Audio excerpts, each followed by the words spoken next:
Assalamualaikum warahmatullahi wabarakatuh. Bismillahirrahmanirrahim. Alhamdulillahi rabbil alamin. Wal 'aqibatu lil muttaqin wa la 'udwana illa 'alal zalimin.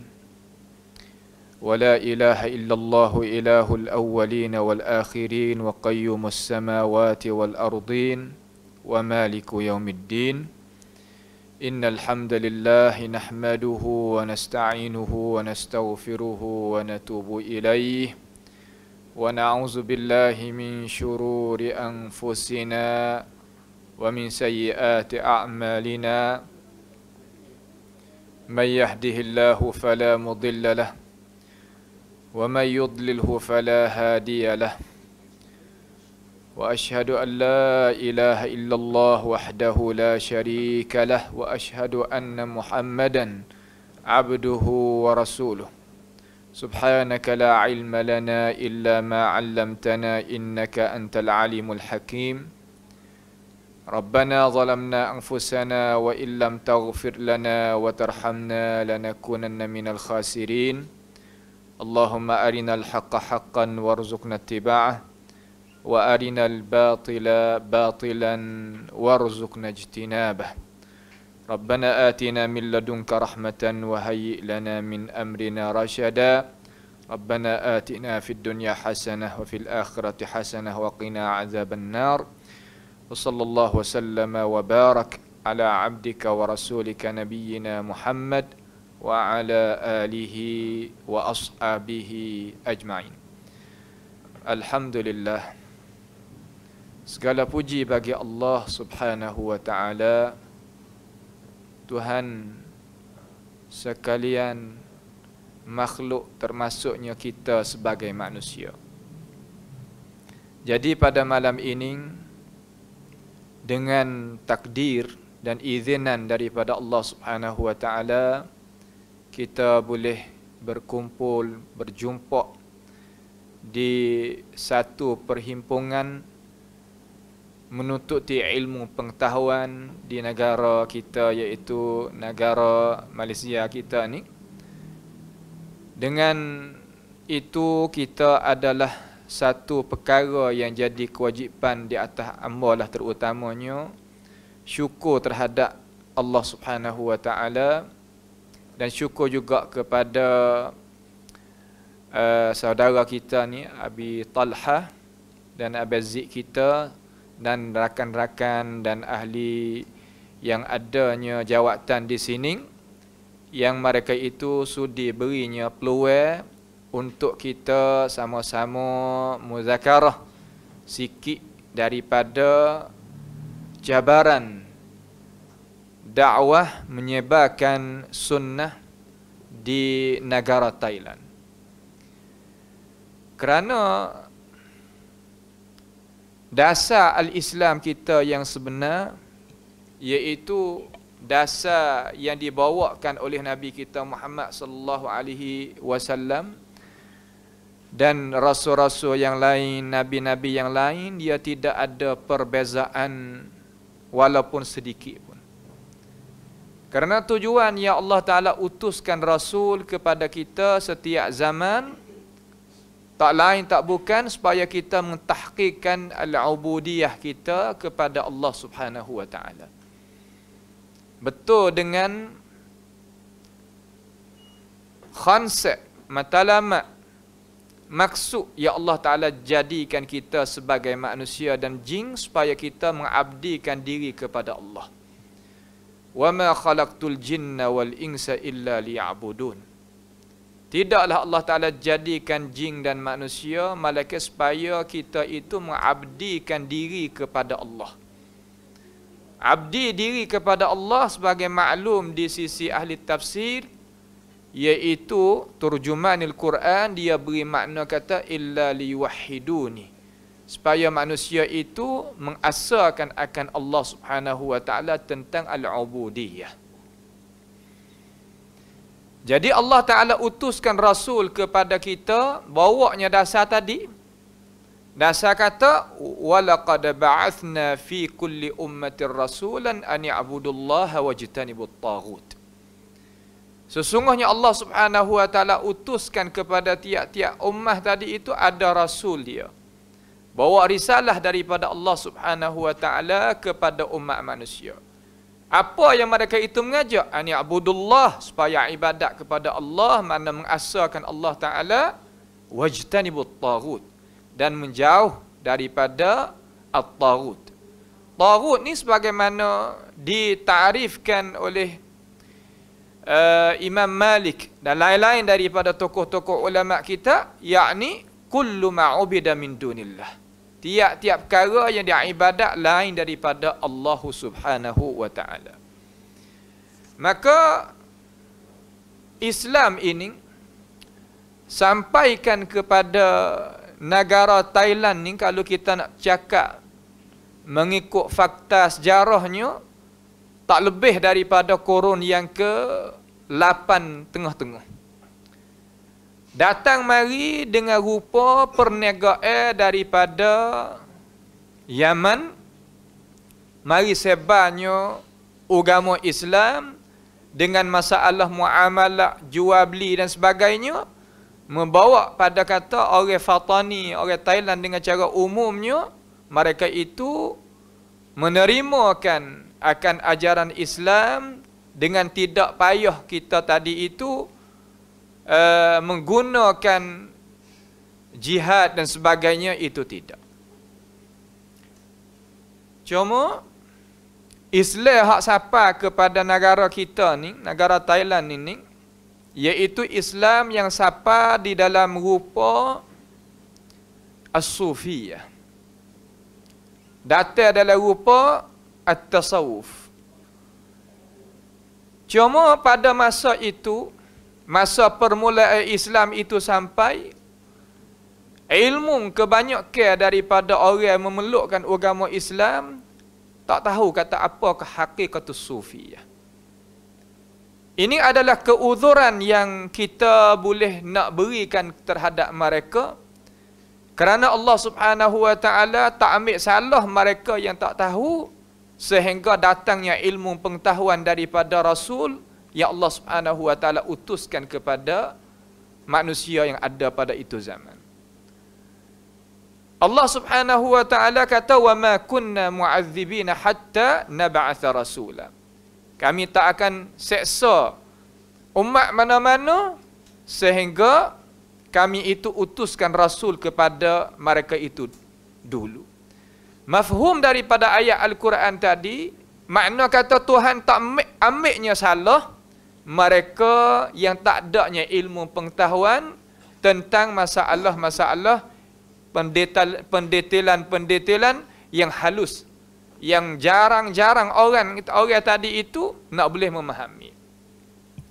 Jadi telah maklum kata apabila Islam itu sampai kepada Thailand dengan cara umumnya, di Fatani dengan cara khususnya, dia adalah satu perkara yang ada perbezaan. Kerana Fatani dulu dia adalah negeri mustaqillah, sebagaimana maklum kita. Negeri Thailand dia ada negeri mustaqillah, negeri asing hak dia. Cuma kita tak ada nak cakap di situ dengan cara pendetailan balik sejarah tu, tidak. Kita nak fokus kepada kata bagaimanakah perkembangan orang-orang ataupun ajaran sunnah an-nabawiyah ni kepada umat Islam, utamanya umat Islam hak berbangsa Melayu dan juga berbangsa Siam. Ada orang Fatani kita tetapi tak menguasai bahasa Melayu. Boleh jadi ia duduk dalam suasana yang dekat dengan orang bercakap bahasa Siam banyak, sehingga ia tak faham bahasa Melayu pun ada. Jadi kita nak faham kata, daulah setelah daripada Islam itu sampai kepada negara kita ni, lebih kurangnya pada tahun 1943. 1943 ni barulah mulanya dakwatus sunnah tu muncul naik, timbul naik. Timur tadi itu di satu wilayah lah. Makna kata pengikut tabi' bagi wilayah apa nama di sini ni, iaitu wilayah Janubiyah, bukan di Fatani asli. Katanya di dalam ahli sejarah tu sampainya dakwatus sunnah yang orang bawa kelik tu namanya Ismail bin Ahmad. Beliau ni adalah kelulusan daripada Nadwatul Ulama di India, yang makai cara tarbiyah Syekh Abu Hasan Al-Nadwi pada masa itu.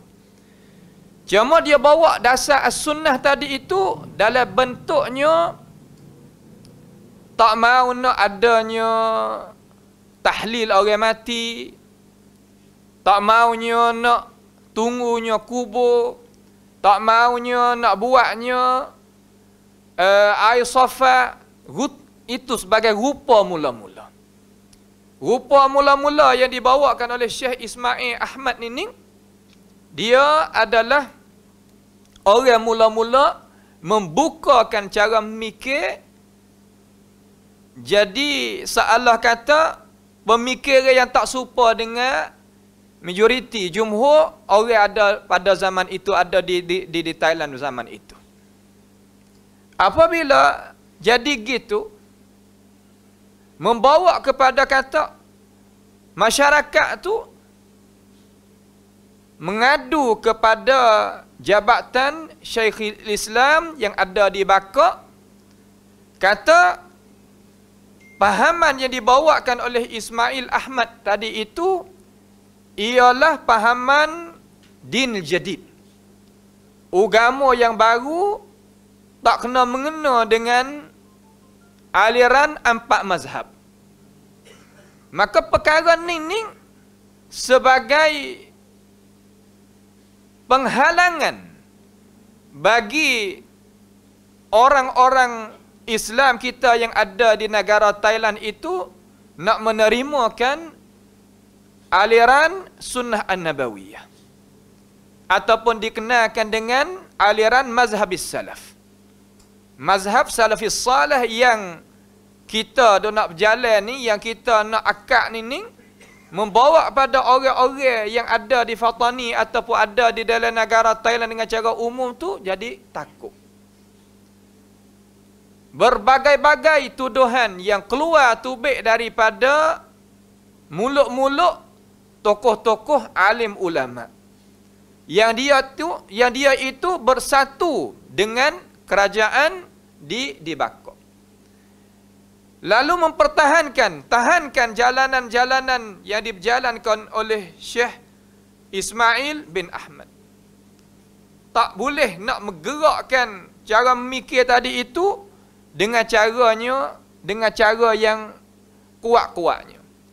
Kerana sistem di Fatani ataupun di dalam Thailand dengan cara umumnya, kita kenal kata ada madrasah mazhabiyah. Madrasah mazhabiyah ni kalau di sana orang panggil pondok lah. Madrasah pondok. Maka di sistem cara mengaji madrasah mazhabiyah ni ataupun madarisul mazhabiyah ni, madrasah pondok-pondok kita ni, dia fokuskan kepada aliran ahlil kalam. Itu yang pertama. Yang kedua, kalaulah bab amal ibadat, banyakkan dia fokus kepada aliran fikhiyah al-mutaakhirin, yang jauh sedikit daripada cara memikir al-mutaqaddimin. Walaupun kita sebagai orang sunnah kita ni tak tolak dengan cara mutlak aliran mazhabiyah, akan tetapi kita tak mengasabiyahkan, tak fanatikkan terhadap pendapat-pendapat yang agak kata ganjil, syaz dan lemah, dan tidak berdiri pendapat itu di atas dalil yang sabit, yang sarih, yang sahih, yang teguh lagi matin. Maka pendapat itu kita sebagai orang yang ada di dalil aliran ahli sunnah wal jamaah ni ataupun aliran mazhab salaf, kita tak terima masalah tu. Maka tak terima masalah itu bukan arti kata kita tolak pendapat-pendapat yang dikemukakan oleh alim ulama kita dengan cara mutlaknya. Itu bukan. Itu adalah hakikat yang kita sebagai orang Islam faham sahih tadi itu faham semenjak daripada lama mari dah. Cuma madaris al-madhhabiyah ni dia mengangkatkan sebagai lambang nak faham kata dak orang yang faham seperti tadi itu mereka ini tak ada mazhab, la madhhabiyah. Tidak ada mazhab langsung, bahkan mereka itu tolak mazhab, iktibar kata mazhab adalah perkara sebagai taghut dan sebagainya. Membawa kepada orang-orang yang ada di dalam negara Thailand dengan cara umumnya menakuti. Jadi takut seolah kata tertanam di dalam pahaman dia, tertanam di dalam fikiran dia, dalam jiwa hati dia, apabila dengannya pensyarah-pensyarah syarahkan perkara-perkara tersebut tadi di surau, di masjid, di madrasah, mereka akan cok kata mereka ini adalah mereka yang tak mau kepada ulama, tak mau kepada mazhab. Mereka itu dakwa kata mereka adalah mujtahid mutlak dengan sendiri, sedangkan mereka tak sapa pangkat dan sebagainya. Jadi kau payuh dalam masalah nak sebarnya aliran sunnah tadi itu dengan sebab cabaran tuduhan daripada pihak yang tak faham tadi itu banyak dan kuat. Maka fikirlah oleh Syekh Ahmad Ismail Sani itulah, sebagaimana kita kemukakan di dalam kertas hijau kita di sini, dia kata Ismail bin Ahmad tadi yang mikir kata nak buat lagu mana, macam mana kita kena munculkan satunya apa yang kata madrasah dinamakan Ansaris Sunnah. Bawanya madrasah Ansaris Sunnah tadi itu taksis pada tahun 1945. 1945 tu baru taksiskan madrasah, baru taksiskan iaitu Ansaris Sunnah. Mula-mula tadi itu mula-mula sebar tahun 1943. Makna dalam 2 tahun tadi itu tak boleh nak bergerak orang kita. Tak boleh kata nak sebar akan sunnah tadi itu dengan cara sempurna, tak boleh. Bukan sebab orang awam tak mau nak terima, tetapi orang awam dia dibasuhkan cara memikir dia, dibubuhkan pahaman-pahaman yang salah kepada dia, membawa kepada kata dia itu berasa takuti, rasa menakut, rasa tak sedap dengan aliran ataupun ajaran mazhab salaf as-salih. Mazhab salaf as-salih kita lebih utama kita sebut. Kenapa? Kerana mazhab ni adalah mazhab yang disebutkan oleh alim ulama kita semenjak daripada dulu sampai sekarang. Istilahat yang kita nak guna ni biarkan istilahat yang tak jadi takhwif, tak jadi menakuti. Ada boleh periksa, boleh cek, bolehnya buat kajian, boleh tengok, boleh lihat di dalam kitab-kitab, di dalam perkataan-perkataan ulama. InsyaAllah apabila kita gunanya istilah-istilah umpama tu biiznillahi ta'ala kita akan dapatnya qabul, menerimakan daripada mereka-mereka yang membukakan hati untuk nak terimanya ajaran-ajaran mazhabis salaf. Setelah daripada jadinya, taksisnya Jamaah Ansaris Sunnah sebagai jemaah, letak di sini ni, hak ni amal nak rakyat dengan cara umum, tak di Bangkok juga, tak di Bakok, le bahasa petani panggil Bakok, tak di Bangkok juga, tak di Asimah juga. Kenapa? Kerana jabatan Syekhul Islam yang besar tadi itu ada di Bangkok. Maka pasti kita kena letak tadi itu sama-sama strategi jadi support. Tak di dalam, tak di Asimah juga. Apabila ada hal gapo-gapo ni mudah kita nak buat kira. Kerana kerajaan Thailand itu dengan dakwah sunnah tu ya sokong. Kalau nak betul kerajaan, ya buka. Bebas kepada dakwah sunnah itu nak sebarnya sunnah, siapa malah pun tak ada masalah. Kenapa? Karena dia tahu kata dakwah sunnah ni adalah dakwatus silmiyah. Dakwah yang sejahtera, tak ada nak kepada kekasaran dan sebagainya. Dia buat kajian dengan cara detail dan dia tahu dengan cara jelas. Kata dakwah kita ni adalah dakwah yang membawakan manusia kepada mengabdikan diri kepada Allah Subhanahu Wa Taala dan meletakkan dakwah itu belum daripada maqamil jihad. Ya dakwah dulu, kemudian lepas pada tu maqamil al-jihad. Ya tak dakwah dulu. Sebab tu dia terima. Apabila letaknya Jamaah Ansari Sunnah pada tahun 1945 tadi itu pada kurun madhi, jadi fikir oleh Syekh Ismail itu, dia kata, bagaimana kita nak tarik kepercayaan, nak tariknya kesikatan daripada orang-orang Thailand dengan cara umumnya ni, nak fahamkan akan ajaran sunnah, nak fahamkan mazhab salaf ni, kita nak buat macam mana? Bagaimana kita nak buat? Dia kumpulkan di masjid di surau, setiap hari, setiap minggu tadi itu, dia kumpul-kumpul orang, bolehlah. Seolah kata dia adalah cara panggil dia tu, cara seruan dia, jadi orang tu mari juga. Walaupun tak ramai sangat, pada awal-awal pertama itu tak ada ramai. Ada 2, 3, 40 orang, 40 orang, tak sampai 50 orang pun tak sampai. Maka apabila ada dah tu, mereka ada depan tu di kalangan awam nas, dia daripada kebijaksanaan dia ni, dia ambilnya cara manhaj salaf mengajar dengan cara mazhab bukan salaf itu mengajar ni, dia buat muqaranah. Di antara dua ni dia menyata kata Islam yang bergantung kepada Al-Quran was sunnah dan pahaman salaf, bentuk lagu ni, hukum gini, cara faham gini, dengan Islam yang tak gantung direct kepada Alkitab was sunnah dan pahaman salafus salih, yang manakah kita lebih utama kita ikut? Kemudian dia mendatangkan daripada perkataan-perkataan yang kebanyakan daripada orang-orang selatan kita ataupun orang Thailand dengan cara umumnya pakat mengaji belajar belaka, yakni wa kullu khain fi ittiba'i man salaf wa kullu syai'in fi ibtida'i man khalaf. Matan apa nama? Al-Laqaniyah, matan Jawharatit Tauhid, yang ghalib ke orang kita Nusantara ni belajar.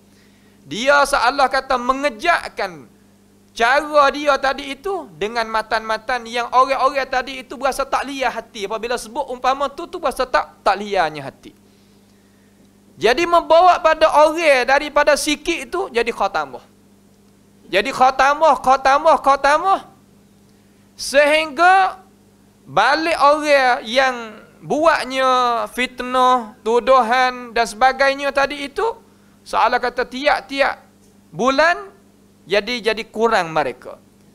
Jadi kurang pengikut mereka, jadi kurangnya aliran mereka, membawa ada manusia tu banyak kan nampak dengan cara yang diberjalankan oleh Syekh Ismail bin Ahmad tadi. Lalu dia itu bangun pula cara memikir dia, nak buat macam mana orang tadi itu tinggal boleh daripada ini manhaj. Dia tuduh kata manhaj yang dibawakan oleh Syekh Ismail bin Ahmad ini adalah bukan rancangan sunnah yang dikatakan nak akadnya Al-Quran dan sunnah betul-betul. Bahkan ini harakah pada hakikatnya harakah al-infisaliyah. Harakah yang nak membagikan di antara negara kepada negara, nak bagi di antara negeri ke negeri, dirayakkan kepada kerajaan. Apabila kerajaan itu dengar report daripada orang-orang umpama tu berasa tertani di dalam hati, sekat pula kali yang kedua.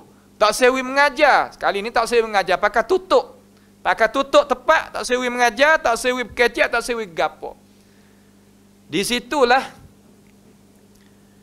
titik peluh ulama-ulama kita di sana tu, sehingga setengah-setengah ada mati ratik, setengah-setengah hilang tak tahu pergi ke mana, setengah-setengah dia tadi itu takut kena uguk sampai ke punah akal dan sebagainya, berbagai-bagai cabaran. Generasi itu tak boleh nak buat gapo-gapo. Sebab apa nama tuduhan yang kedua ni adalah tuduhan yang sangat berat. Mari generasi anak. Mari generasi anak ni seolah kata tempat tak ada. Tempat ni tak ada, nak sebar tak boleh, nak kecek mengajar gini tak boleh. Nak buat macam mana? Dia fikir kata kena terjemuhkan buku kepada bahasa yang awam itu pandai nak baca. Karena kerajaan tak ada sekat, kalau kita nak sebarnya buku, terjemuhnya buku-buku a'immatid da'wah daripada syekh tu syekh ni dan tokoh-tokoh ulama salaf sebar dengan bahasa Siam, sebar dengan bahasa Melayu kepada umat-umat. Cuma cara sebar dia ni orang kita ni golikkanlah.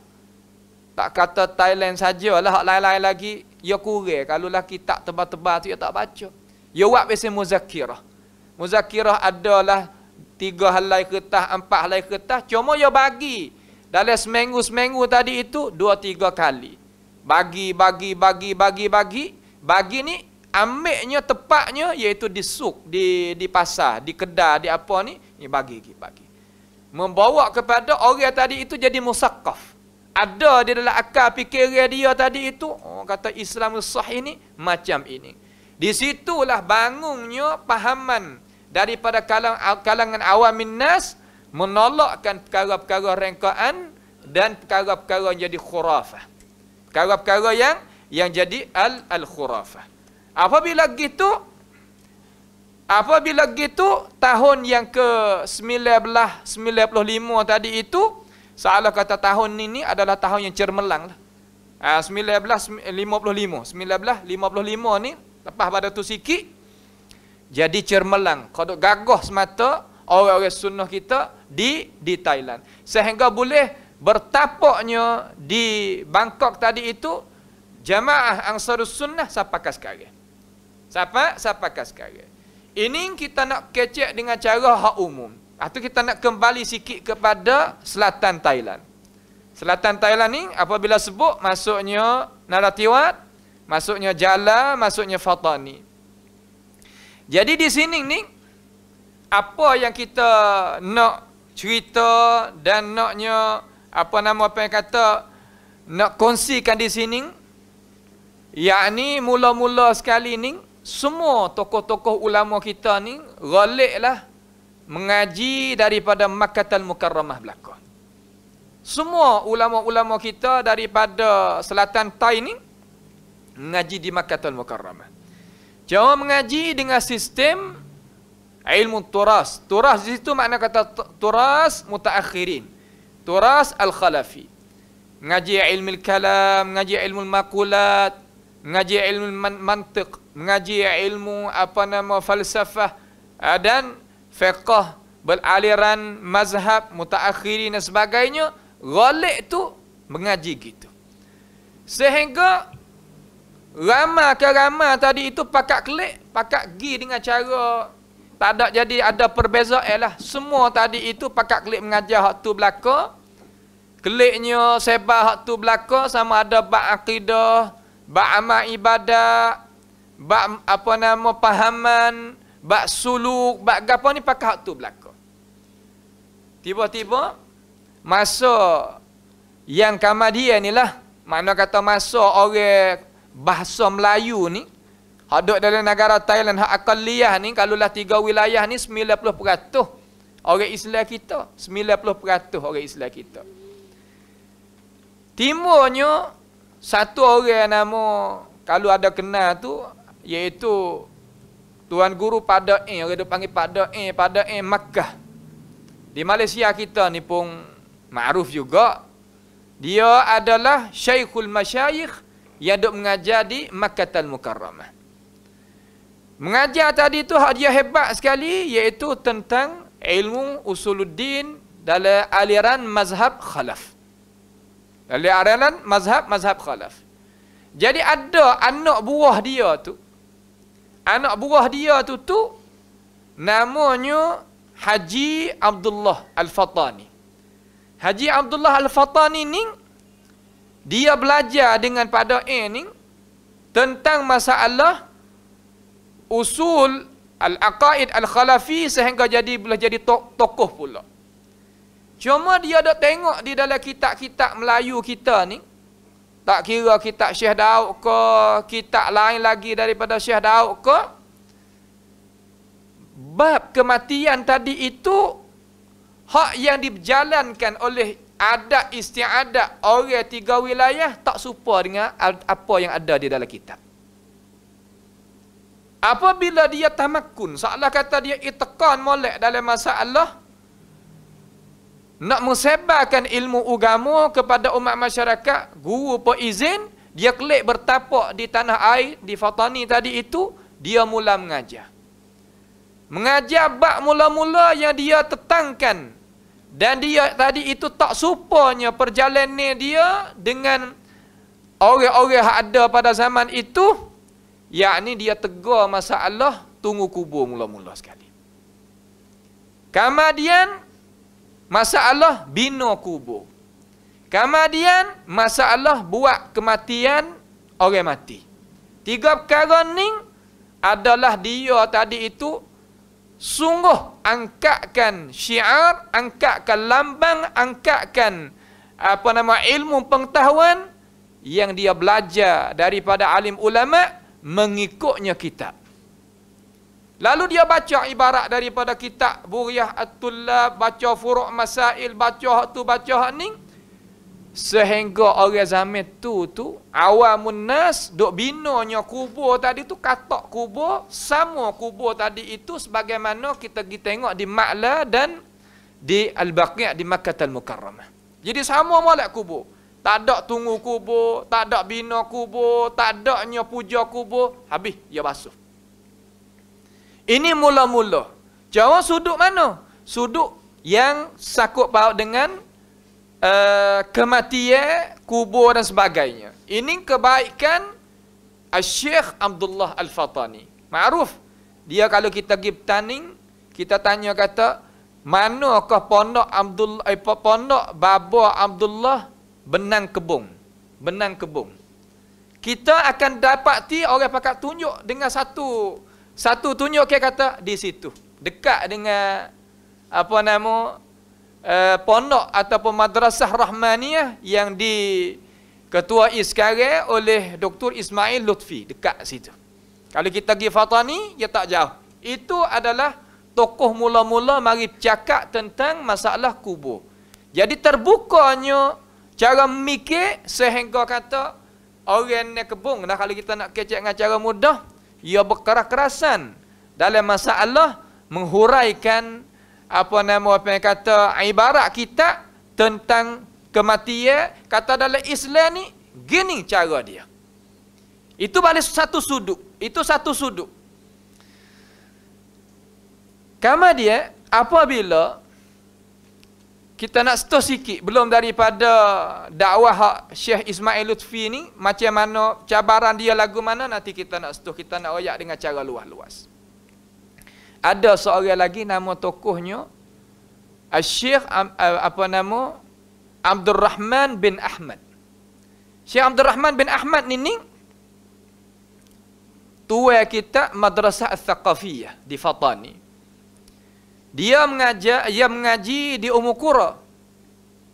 Dan dia sempat ramalah daripada tokoh-tokoh ulama Melayu kita di tanah Arab tu, tanah Makkah Al-Mukarramah. Dia kelik pada tanah air ni di Fatani, dia tengok banyak sangat khurafat yang berlaku di tanah Fatani. Puja Tok Panjang, puja kubur tu, puja pusu ni, puja bukit tu, puja hatu tu, puja hatu ni, banyak perkara. Lalu dia ni kelik mari, setelah daripada belajar daripada Ummul Qura, kelik mari, dia alim ulama besar.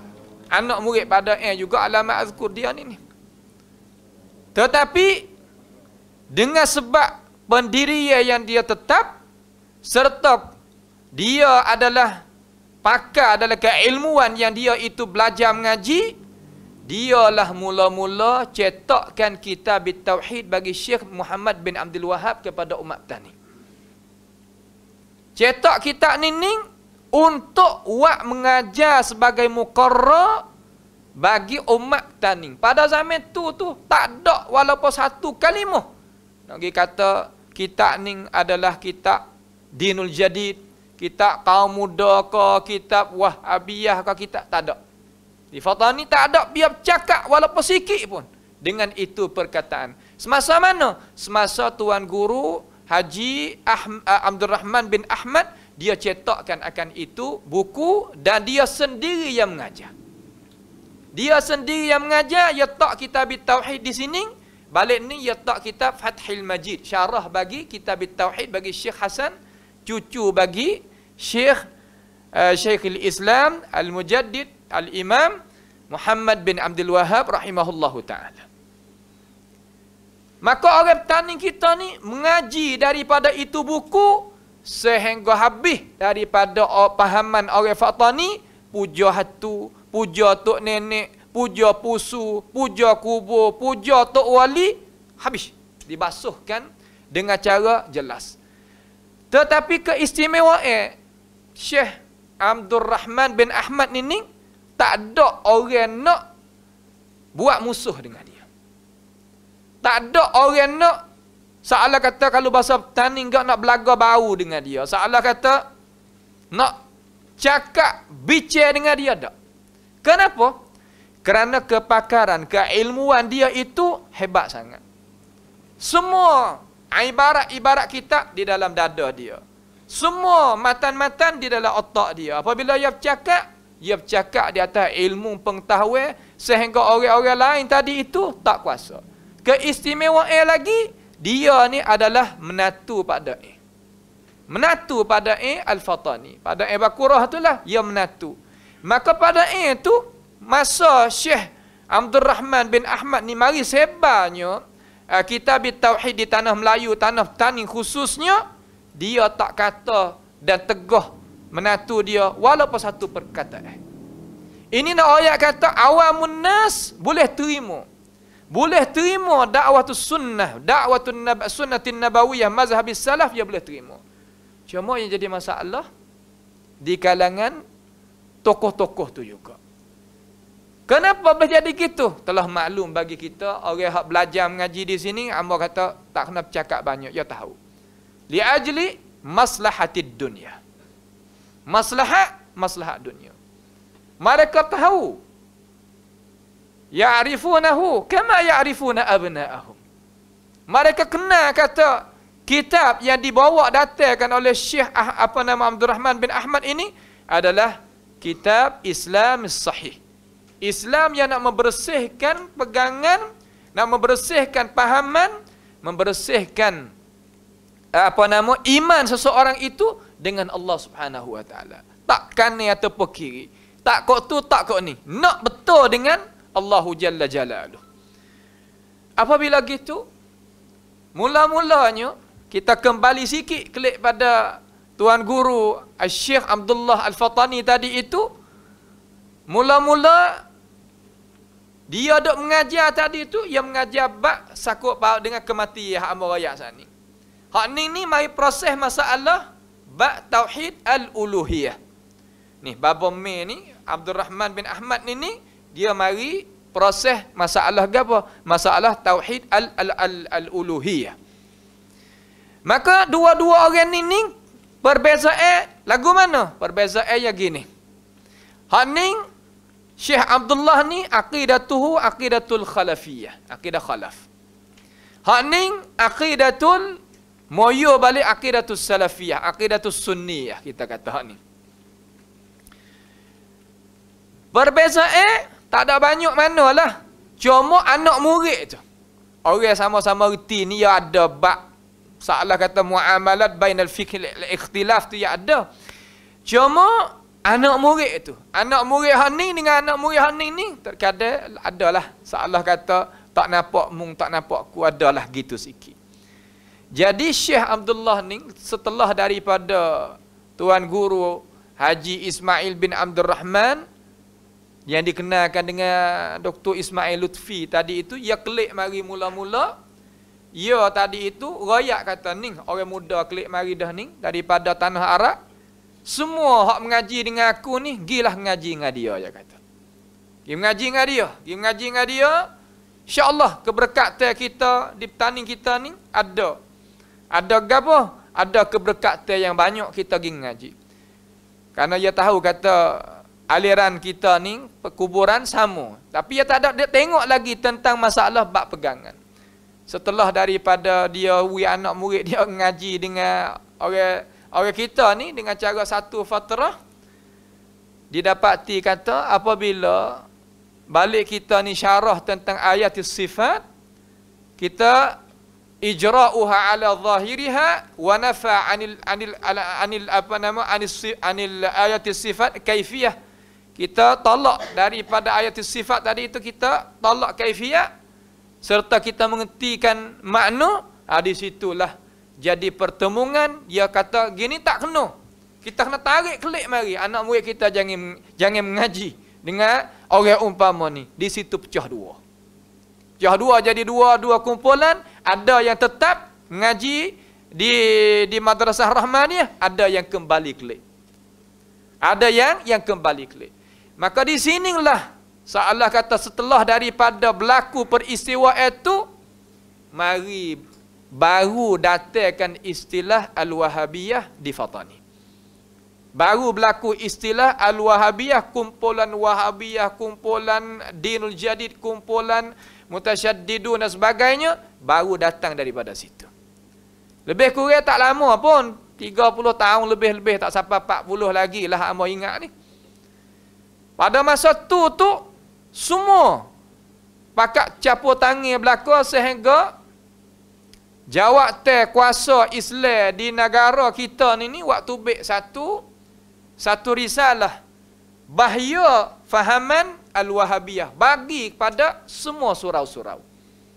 Kitab tu ada lagi duduk di tangan hamba sampai sekarang. Dia wari dengan gambar, wari dengan sejarah ringkas, wari dengan cara memikir, wari dengan apa yang kata cara tarbiyah gitu dan gini, sehingga orang pakak baca. Orang baca tu di kalangan imam masjid, khatib, bilal, tuan guru ada di madrasah, ada di pondok, ada di gapo, maka membawa pada orang sunnah kita tu jadi susah nak duduk. Susah nak duduk lagu mana? Masjid dia tak beri ruang. Masjid tak beri ruang. Pada masa tu lah, masa 30 tahun lepas tu, cabaran kuat sangat. Tuduhan siapakah? Kalau orang pahami salaf kita ni meninggal, dia tak menguruskan jenazah.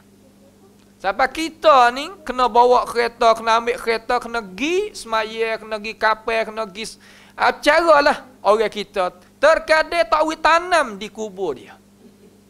Tak boleh tanam di kubur dia, sehingga kata ulama kita ni buat kubur suku untuk tanamkan umat-umat Islam yang faham akan pahaman madrasah al-muslihin ataupun madrasah as-sunniyah, madrasah salaf, mazhabis salaf ini mari tanam suku.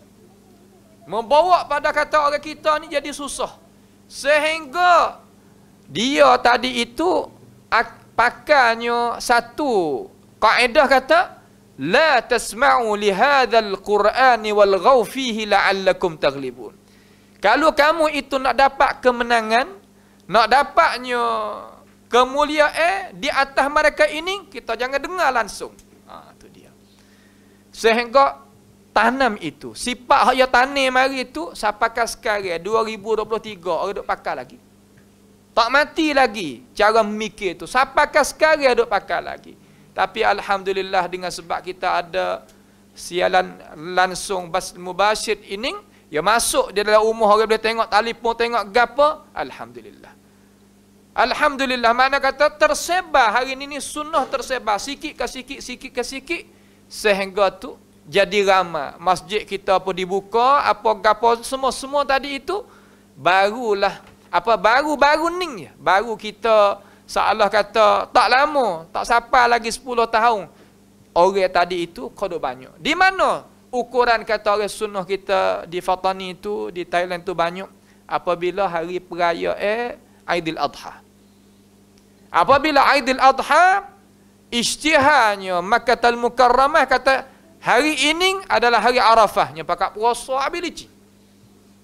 Wasah bilicin. Kamar dia besok ke tu, tubik beribu orang. Mari semaya di padai. Untuk nak wisupa kata raya aku ni, iaitu raya seumpama orang wahji. Wi munasabah kata raya haji dia kata. Di situ timbulnya cemuru daripada mereka-mereka yang tak mau kepada aliran sunnah tadi itu, tuduh berbagai-bagai. Tapi alhamdulillah dengan sebab orang tadi itu mula buka nak dengar, tak mau dah pakar kata jangan dengar. Kalau nak pada benar-benar jangan dengar mereka ini. Ya wi alas saya katakan, ya wi alas saya kata kalulah dengar mereka ini ni, nascaya kita akan nampak sebagaimana dia kata. Kenapa? Kerana orang ngaji tinggi. Ya iktiraf kata orang sunnah kita ngaji tinggi memang. Ngaji pangkat tu pangkat ni, kelulusan situ kelulusan sini. Lalu dia kata, dia sebut dengan orang awam kata, ya ngaji tinggi, ya mengaji lebih pada kita, ya kecek gapo, ya pandai pusing. Sebab tu jangan kita dengar di awal lagi. Masya-Allah. Subhanallah. Nyanyo kepada orang, sia kepada orang, zalim. Tetapi alhamdulillah awam minnas hari ni, ya ada seolah kata qita'ah daripada video. Qita'ah ni mana kata ringkasan, ringkas daripada video ni 5 minit, 7 minit, you duk dengar. Hari ni habis alhamdulillah. Masa kita duk ni seolah kata mereka tak boleh nak akak kepala naik. Nak buat syubhat kata orang sunnah kita ni, orang mazhab salah kita ni gini. Sebagaimana dah buat dulu-dulu, tak boleh. Tak kuasa nak buat. Kerana apa? Kerana apabila buat, kita adanya orang-orang yang jadi tokoh-tokoh kaki-kaki depan tu, mari tolong basuh. Gini cara faham. Ini ibarat kita. Mereka tinggal di sini, mereka potong di sini. Waktu baik jadi video, jadi nampak. Seolah kata hari ni, masa yang kita duduk ni, orang boleh fahamnya ajaran sunnah tadi itu, kita taklah kata 75%. 75% ni dengan masa tak sapa apa yang kata tak lama ni bukan mudah. Kerana orang suka kepada dengar lebih pada baca. Kalau kita mengajar dengan sistem dengan cara molek, orang dengar tu lebih daripada baca tu bacalah, tapi kalau baca dengar, golek orang dengar. Nak dengar. Jadi nak seolah kata boleh makan selalu.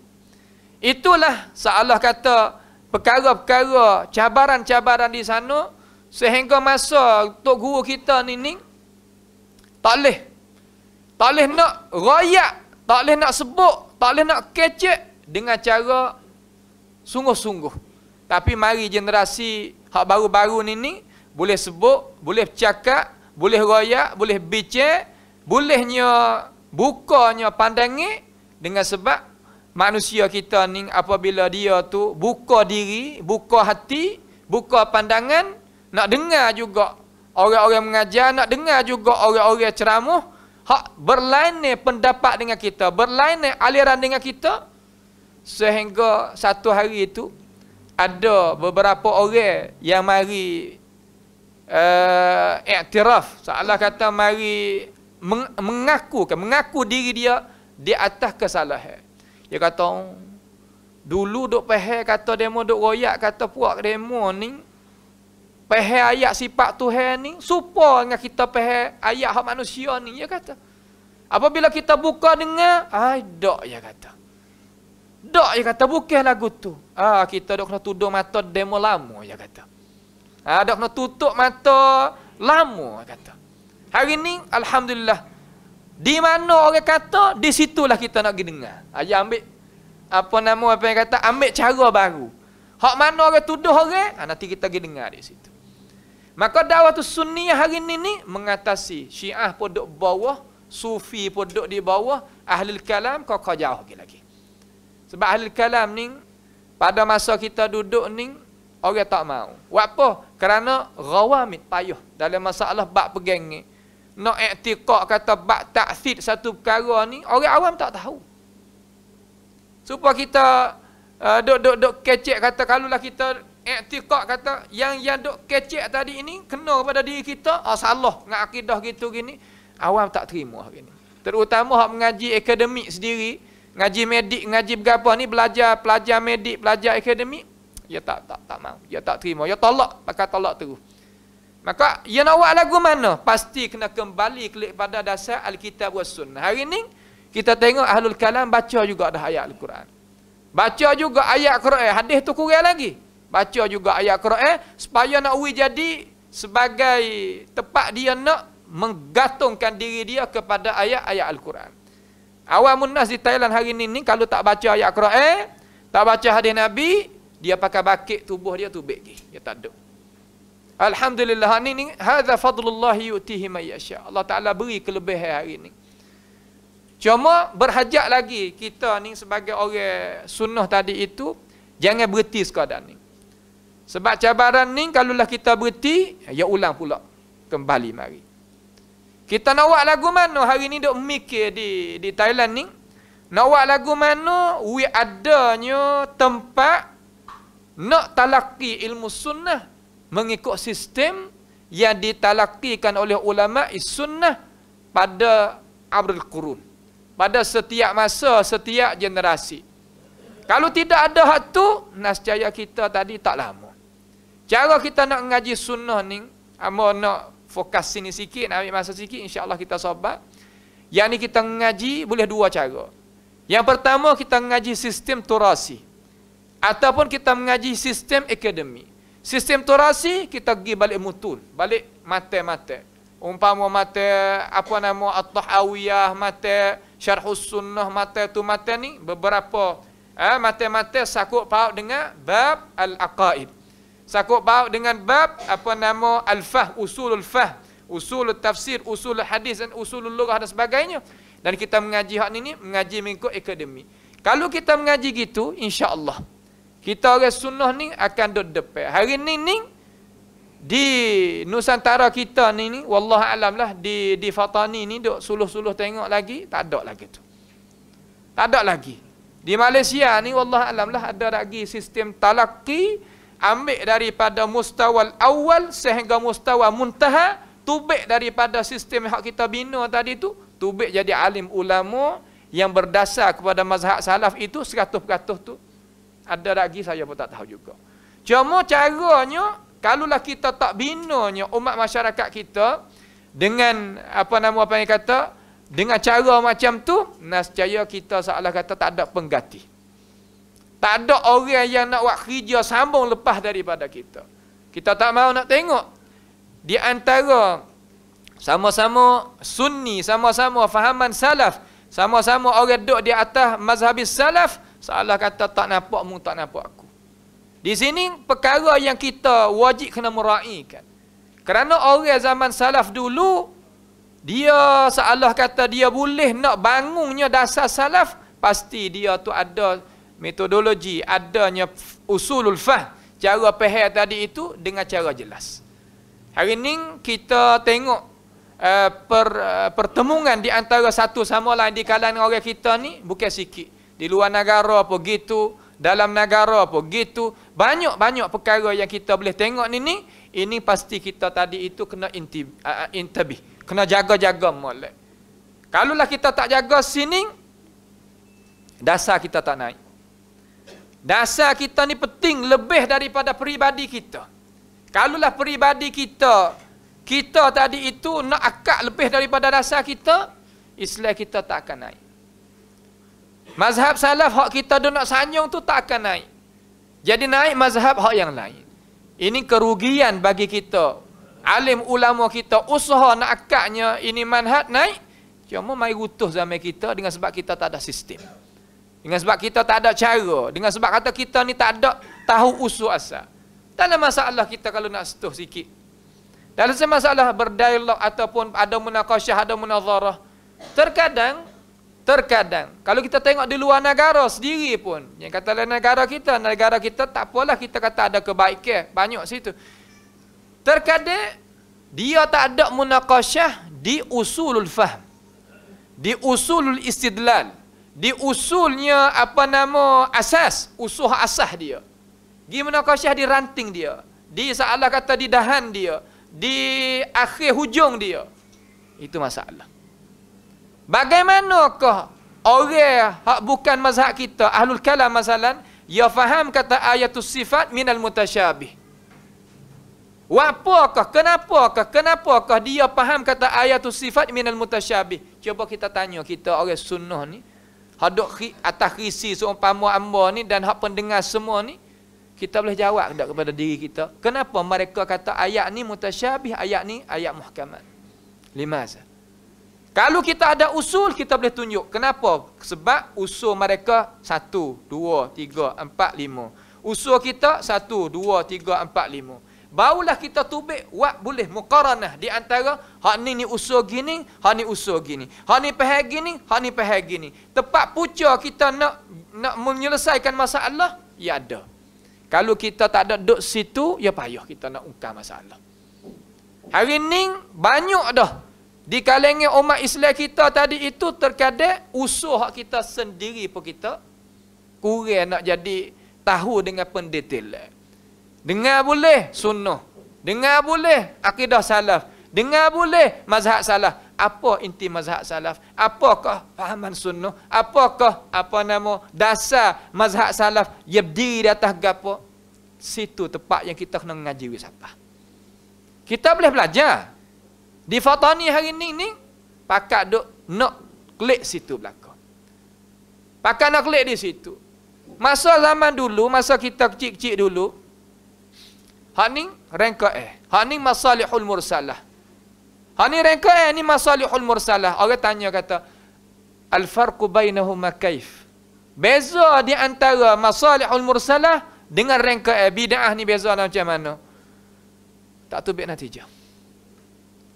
Seolah kata kita orang dengar ni tak boleh iknakkan akal fikiran kita, kata aku tak faham kalau hurai lagu ni. Apabila ia lepas kita hidup dalam masyarakat, itu timbul masalah. Tapi kalaulah kita faham sungguh bid'ah ni rupa balah ni, masalihul mursalah rupa lah ni, perbezaan di antara dua ni begini. Okey. Ini saya nak sebut di atas poin-poin ataupun nuktah-nuktah yang kasar-kasar. Wa illa kita hurai dah masalah ni di tanah air kita ni, perbezaan di antara dua perkara ni macam mana.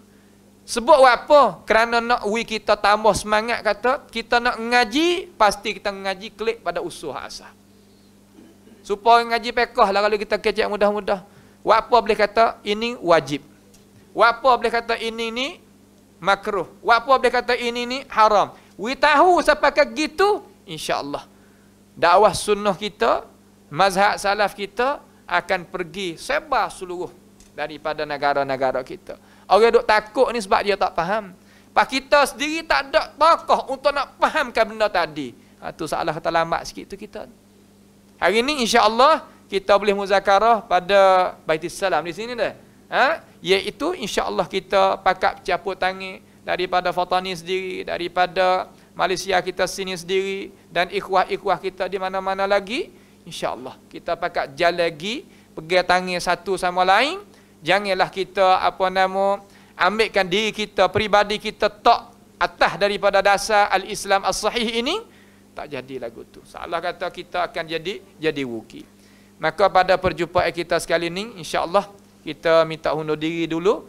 Ambil sekadar itulah apa yang kita telah kemukakan dengan cara ujalah, dengan cara cepat, supaya kita sebagai umat Islam di sini ni dapatnya istifadah dengan cara jelas, kata dakwah macam manakah cabaran dakwah sunnah di Thailand dengan cara umum, dan di Janubi Thailand dengan cara khususnya. Nah, insya-Allah.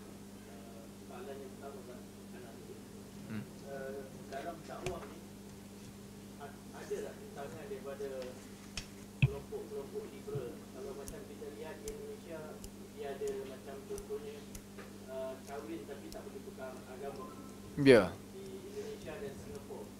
Kalau di Thailand terjadi tak Muslim kalau nak kahwin ataupun mesti masuk Islam juga macam kita di Malaysia? Nah, kalaulah di Thailand walaupun dia negara buza, tapi kalaulah kita nak kahwin, orang tu main nak kahwin dengan kita orang Islam, pasti dia tadi itu tak syarat mula-mula dia kena turut kita. Makna kata dia kena tukar daripada agama dia dengan cara ia rela sendiri, redha daripada dia, mari ikutnya al-Islam, dinun al-Islam. Bukan makna kata apabila ia berkahwin dengan kita, ia nak duduk di atas agama dia, biadab, bukan lagu tu.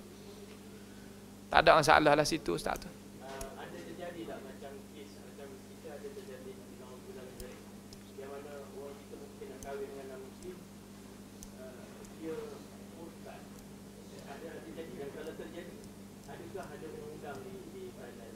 Kalaulah dia murtad, ada kes tu ada di Thailand. Tetapi undang-undang negara tak boleh ambil apa-apa. Dan majlis Islam sendiri pun tak boleh ambil tindakan apa-apa. Sebab majlis Islam ni dia duduk di bawah perlembagaan negara. Negara itu beri kebebasan bagi manusia yang ada di dalam negara Thailand nak ikut agama mana-mana, faham mana-mana. Dan asalnya jangan berlawan faham kebudayaan dia, cara faham dia dengan perlembagaan hak negara ataupun raja. Kalau itu tak boleh. Itulah tak boleh. Situ Ustaz. Ada soalan lain boleh tanya. Ustaz lambat lagi, jadi jangan takut, boleh tanya. Waalaikumsalam warahmatullahi wabarakatuh. Saya ada satu soalan Ustaz, tentang pengajian dua yang setara dari keluarga dan akademik. Kalau ada pelajar-pelajar kita yang ingin masuk dalam belajar seperti itu, mungkin Ustaz boleh saran-sarankan di mana tempatnya, di Nusantara atau di Timur Tengah sendiri. InsyaAllah. Mana kata sekarang learning ni di Thailand sendiri pun sistem talaki umpama tu belum lagi muncul, belum lagi ada. Saya pun tak tahu juga kata negara Malaysia kita ni ada tak lagi. Tetapi kalau negara Timur Tengah di negara Arab, di Saudi ada. Di Saudi ada di sistem hak Al-Haramain, sama ada di Makkah Al-Mukarramah ataupun di Madinatul Munawwarah, dia ada. Di Mesir sendiri pun ada. Boleh cara kita nak ngaji mengikut bab talaki sistem daripada setangga ke setangga, satu ke satu, sehingga kita dapat tubik jadi alim ulama, itu ada. Tapi sekarang learning ni di Thailand tak ada lagi. Baru saya sendiri pun duk memikir kata nak bangkitkan benda tu naik, insya-Allah taala.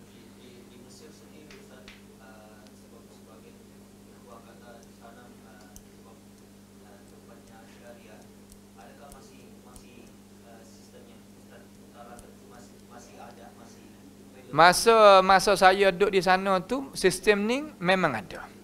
Cuma sekarang learning ni kerajaan tak diizinkan kita sebagai pelajar nak mendekatkan diri kita dengan asatizah daripada as-sunnah. Terutama di Dumyat, di Mansurah, Gapa ni semua tadi itu ditutup madrasah-madrasah mereka, masjid-masjid mereka dirapah jadi al-awqaf belaka. Sehingga sekarang learning ni jadi susah sikitlah bagi orang kita ni nak belajar. Cuma hak negara Malaysia ni ada Muhim ni salah satu daripada ahlul hadis, multaqa ahlul hadis Malizi di tanah Mesir sekarang lah ni. Dia akan jemput asatizah guru-guru mari mengajar dengan cara sistem kepada anak Melayu kita di negara Mesir sekarang lah ni. Ada. Karena kalau kita pergi di sana, kita ikut bernamik dia, insya-Allah kita salah kata kita duduk di atas bantasan yang Amos sebut sana itu dah. Insya-Allah. Ada. dan setahu saya sistem yang seperti itu masih ada di Yaman. Mesti ada di Yaman, ada di Mauritania. Ada di Pakistan, di India ada. Ada. Insya-Allah. Kalau ulama di Mesir, siapa yang boleh Ustaz cadangkan untuk rujukan? Kalau ulama ni yang nak jadi rujuk ke dalam masalah ilmu pengetahuan ni, kalau sekarang ni kita kira gini, kita ambil bab ilmu pengetahuan. Hak sekarang lah ni orang duk masuk, saya sendiri pun dapat istifadah daripada dia tu banyak, iaitu namanya Syekh Ahmad Al-Sabalik. Salah seorang daripada guru saya Hayatul Kibarul Ulama yang ada di sana, dia orang Azhari tapi akidatus salaf. Ahmad Al-Sabalik, As-Sabalik.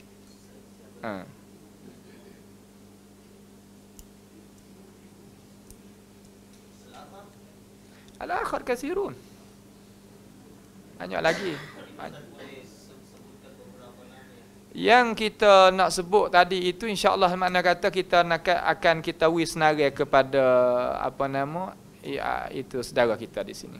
Saya waktu bagi ke dia.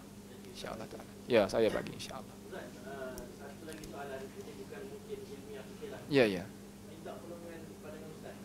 Kalau orang Malaysia ni dia jadi satu habit dia, tabiat dia. Kalau nak nikah kedua, ketiga, dia akan nikah di Patani ataupun di Thailand. Adakah ini sesuatu yang baik ataupun tidak baik daripada segi budaya dan dari segi hukum? Biasanya Ustaz, kalau yang nikah di Patani ni, dia balik dia suruh ataupun dia tipu pada isteri dia. Dia tak tipu. Jadi macam mana Islam memandang benda ni dan macam mana pula kalau pandangan Ustaz sebagai masyarakat setempat di Patani? Anda tak berniat lah tapi Ya, ya, ya.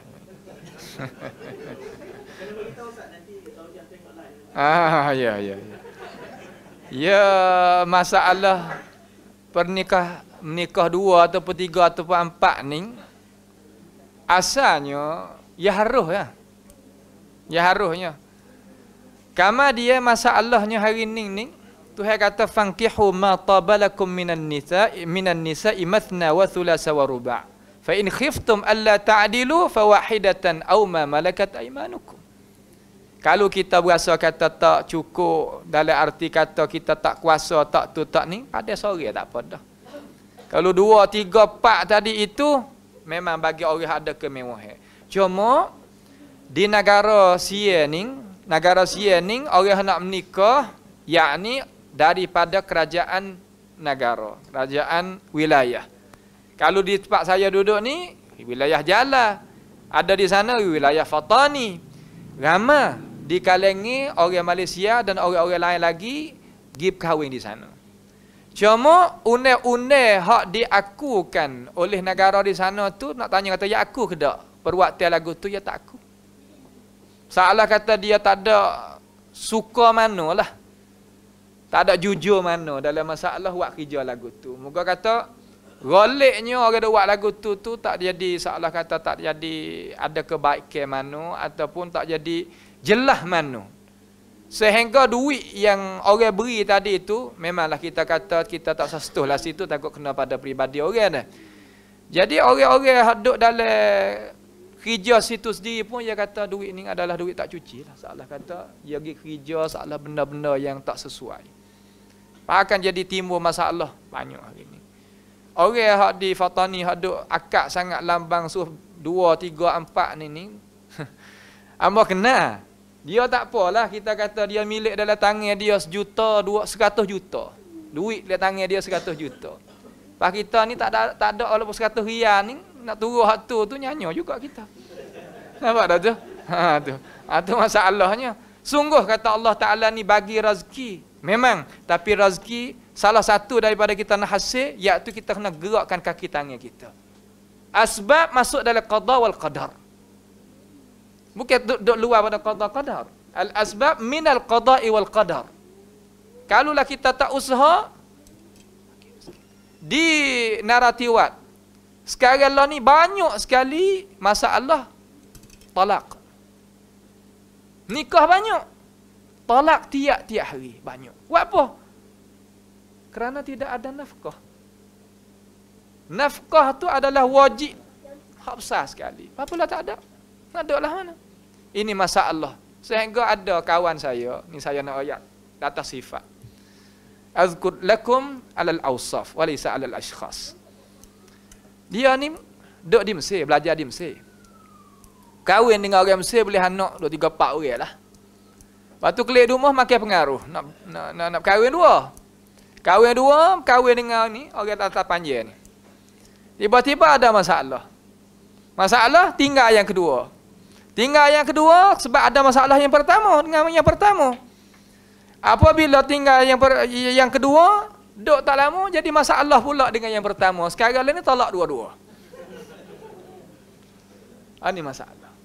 Anak pun jadi kena tarik kelik habis ini pun. Jadi masalah besar ini. Siang kan anak. Masalah berumah tangga ni bukan masalah kita kira sehari dua. Tak. Masalah kata berpanjang anak lagi, gapo lagi, banyak cara. Bukan mana benda main-main tak lah. Yang kita buat suka main-main masalah ni. Kita tu utama orang sunnah ni memanglah. Nah, kita nak faham molek masalah ni. Wallahu a'lam.